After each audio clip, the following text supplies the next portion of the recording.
Hi guys, so today I am here to give you a brief rundown on visual communications, just how you can make your, whether it be an infographic or a web page or whatever you're trying to visually convey, more visually appealing to your viewers or your readers. So first things first, we are going to just start with the basics and talk about principles of design. So I have a couple things here that I'm going to go through with you. So first off is emphasis. You want to create a message that you're going to give to your readers. So what is the theme that you are wanting to convey in your design? What is the emphasis? Again, what is the message that you are trying to get them to understand or grasp? Two is scale. You want to think about how big things are on your design. So is there something that's more important than others that needs to be bigger? And like, let's say there's an interactive poll that you want your viewers or whoever to do, or if there's a quote that you want them to see, if there's something of importance that needs to be bigger than the others, you need to think about that when you're designing. Also, alignment, you need things to be in order and look clean, so make sure you are using alignment. Repetition, so as you can see on all of these, I'm using the same background, the same colors. I have this diamond design, so I am unifying this presentation, and that's what you should do when you're trying to make something visually appealing as well, is to keep using the same parts to create a cohesive design. Balance, again, as you can see, for instance, on this slide, I am using a lot of white space and just basically making it simple so you can follow along with this. So I have my text, I have the graphic that I have had in each slide following along, so just a balance of all your elements. A hierarchy of your visual importance, so what is more important than others, whether that be what message you're trying to convey. Again, kind of goes along with emphasis of what your message is basically trying to be. So you need to be thinking about what the person looking at your graphic is seeing first. And then also color. You can see that I've used blues and yellows in this, just maintaining color throughout and having a color palette that is cohesive, but also thinking about how colors do have moods. And so if you are trying to convey a happy mood, you want to do something like a deep red, which doesn't really correlate with the message that you're trying to portray.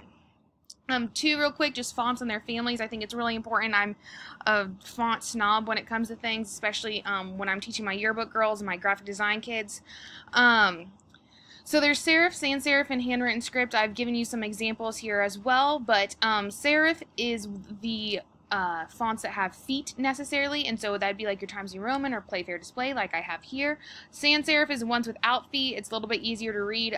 They're used more in graphic design now, and just like I would say leaning towards that just because you can read them easier. And handwritten script fonts, I have some examples on here that were just on Google Slides already, but it's your more decorative font. A lot of like handwritten or calligraphy is really popular right now, and so that's that font that you could use as well. Just whatever message you are trying to portray. Again, think about the different fonts that you could use and what's easier to read, things of that nature.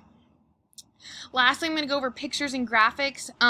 So a picture, again, here is worth 1,000 words. So this is a picture that we had in our yearbook this year.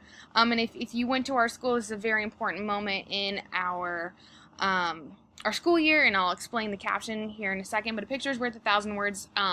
Just a single image can carry a reader. It can mean so much, or even a graphic. Okay, so I try and make sure things are visually appealing. Make sure my photographers are doing what they need to be doing, because a picture can, again, mean 1,000 words.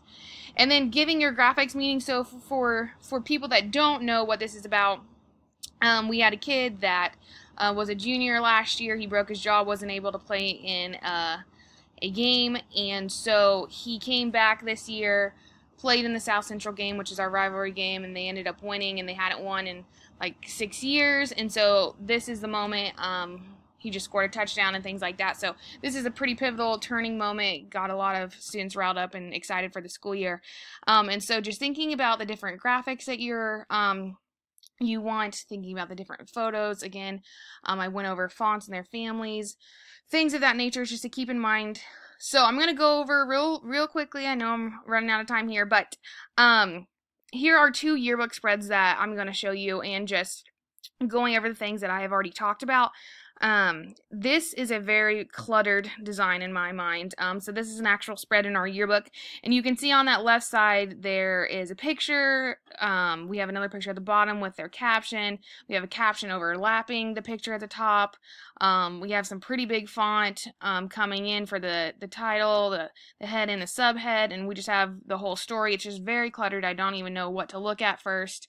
And so we have this spread as well that's in our yearbook.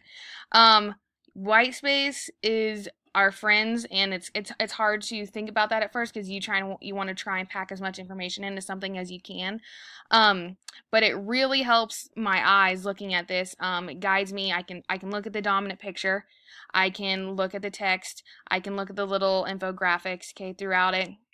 I know the hierarchy of things. We see the repetition with the 3 photos at the bottom, things of that nature. So they can also be created into hypermedia, because if we have an app called Aurasma that can scan images or graphics and things of that nature, and it turns it into a video or story and things that can be used later on. So just thinking about Whitespace and everything that I've taught you about today,